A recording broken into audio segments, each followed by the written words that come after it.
Now, welcome to another lightning response video, where this time the question comes to us from Corso Traven, who asked, "Hey Thor, how should we as Star Wars fans approach seeing whatever movie Disney releases first? Should we lower our expectations so there's a lower chance for disappointment? Or should we stick to our guns and demand excellence? And if it is just an okay movie, how do we react? Should we just let it pass and say, it's the first movie in years, give them a break? Or should we bring out our pitchforks over mediocrity?" And I notice some I might sound a bit like an entitled fan here, but we should never ever lower our expectations, and I'll tell you why. Because if we start to accept and praise things for, well, if we praise them for basically not sucking, if that's the only requirement we have to just not be terrible, we're going to communicate to them, to Disney and Lucasfilm, that as long as what you give us doesn't suck, we'll accept it, and we'll keep paying for it.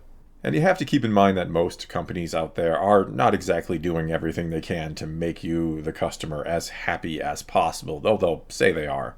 Instead, what they're trying to do is maximize profits. They're trying to figure out how to give you just enough to keep you happy, to keep you on the line, and to keep you spending your money on their product. What is the least we can give you to get the most out of you is the equation most of them operate under. Which is then why you're doing yourself and the rest of the fandom no favors to praise everything a company like Lucasfilm or Disney is doing with Star Wars. You're only telling them that you will gladly take and pay for anything they give you without question. You're telling them your wallet is open to them no matter what they may ever do.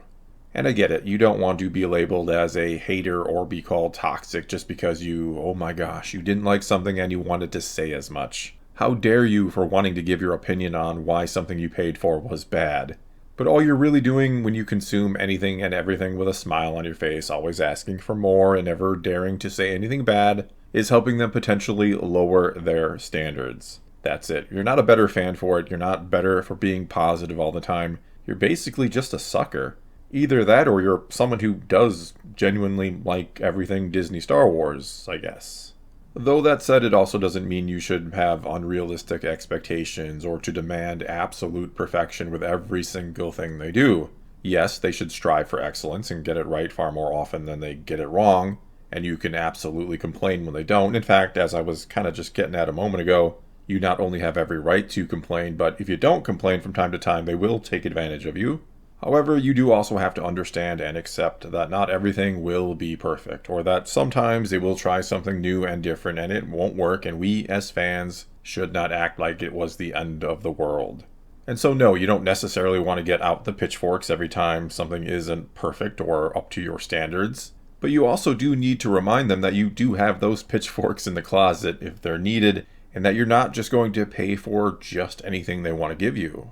And so regarding the next movie to come out, which seems like it'll either be the Rey New Jedi Order movie or the Mandalorian and Grogu movie, anyway, how should we approach it?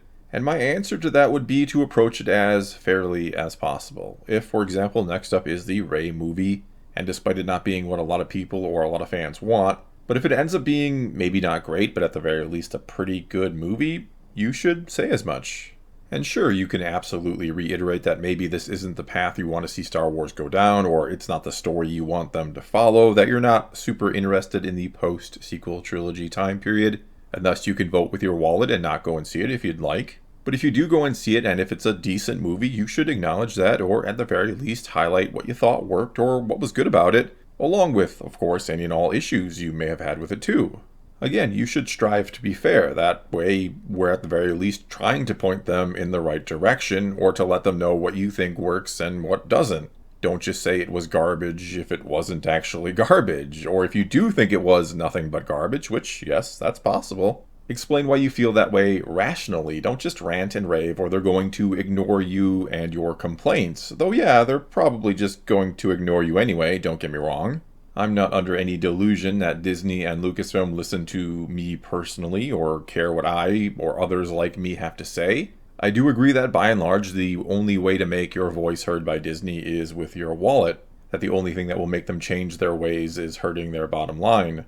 And so I guess it's my hope that, I don't know, if they ever do stop and look at Star Wars and wonder what went wrong or how it could be so much better, they'll look at, again, those in the fan base, whoever it may be, probably not me, that are laying out rational arguments and take something away from those arguments and try to make it better.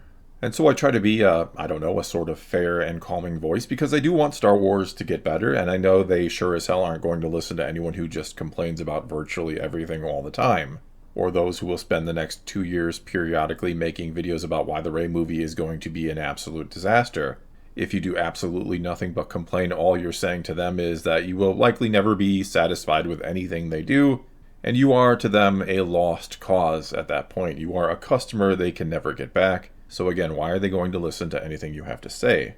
And don't get me wrong, I think you have every right to complain as much as you want. And I get why people have issues with Disney owning Star Wars or just with Disney itself, and they don't want to give them their money no matter what out of principle. I do get all that, and I can't deny it pains me to know just how many things I care about and enjoy, and that I've enjoyed most of my life, and that started out as something maybe smaller, that are now owned by mega corporations that milk them for all they're worth today. But that's a discussion for another time, I think. Well, I think that's all I got for you this time. Now it's your turn to take to the comments below and tell me how you think fans should approach the Rey movie, for example, or how you're feeling about it personally.